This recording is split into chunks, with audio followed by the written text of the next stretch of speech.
मृग तृष्णा अध्याय 30।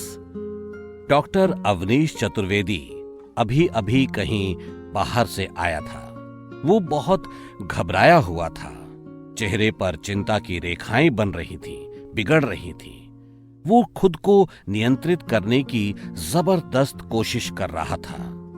उसने एक सफेद टी शर्ट और पैरों पर एक काली जीन्स पहन रखी थी। वो एक सोफे पर बैठ गया। उसने अपने चेहरे पर आए पसीने पर अपने रुमाल से आक्रमण कर दिया। उसके हाथों में कंपन था। अभी वो ठीक से सामान्य नहीं हो पाया था कि उसका मोबाइल बज उठा। Hello, Avneesh here. Shamiya, chief speaking.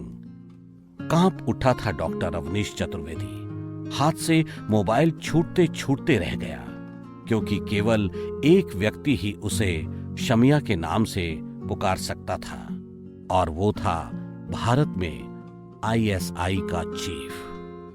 यही वो एहसास था जिसने डॉक्टर अवनीश चतुर्वेदी को भयभीत कर रखा था कि इस समय वो संगठन के सर्वोच्च व्यक्ति से बात कर रहा था। उसका पहले से ही बुझा हुआ चेहरा अब श्वेत और निस्तेज पड़ चुका था। एक रोबीली आवाज उसके कानों में गूंजी। क्या सोचने लगा शमिया? मौत की सिरहन अवनीश चतुर्वेदी के जिस्म में प्रवेश कर चुकी थी।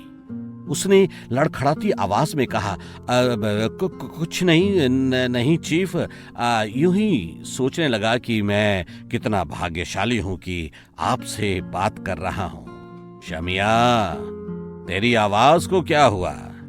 लड़खड़ा क्यों रही है?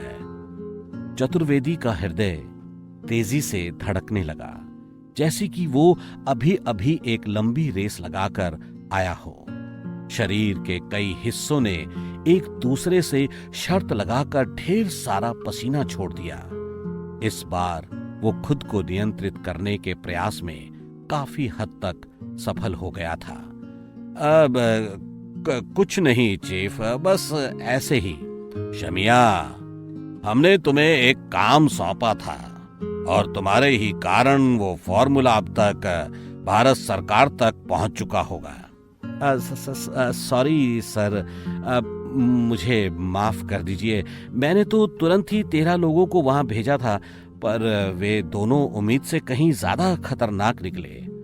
शमिया, तुम्हें पैसा काम करने का मिलता है, मुझे ये बताने का नहीं कि कौन कितना खतरनाक है। सर, बस एक बार मुझे माफ कर दीजिए। चतुर्वेदी लगभग रो पड़ा था। अच्छा, ये बताओ कि तुमने उस लड़की का क्या किया है जिसे तुमने इसी उद्देश्य से प्रोफेसर की बहन बनाकर पुलिस के सामने पेश किया था? सर, दिव्या केसर अब हमारे किसी काम की तो रही नहीं। बेवकूफ, वो अब पहले से भी ज्यादा हमारे काम की है। यदि उसे जीवित छोड़ दिया गया तो वो तुम्हारे लिए, हमारे लिए और संगठन के लिए खतरा बन सकती है।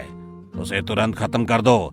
सर, मैं अभी अभी दिव्या केसर के कमरे से ही आ रहा हूँ। क्यों? उस परी की जुल्फों से खेलकर? व्यंग्यपूर्ण लहजे में बोला गया। नहीं नहीं, पसीने पसीने हो गया था डॉक्टर अवनीश चतुर्वेदी। तो शमिया, तूने अभी तक उसे हलाल क्यों नहीं किया? वो चीफ। चतुर्वेदी कुछ कहना तो चाहता था, पर कहने का साहस नहीं जुटा पा रहा था। तो क्यों अपनी जिंदगी छोटी करना चाहता है डॉक्टर?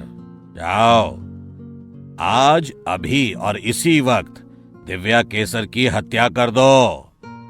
लेकिन चीफ, वो तो मर चुकी है। अंतिम 5 शब्द चतुर्वेदी एक ही श्वास में कह गया था। अध्याय 30 समाप्त होता है।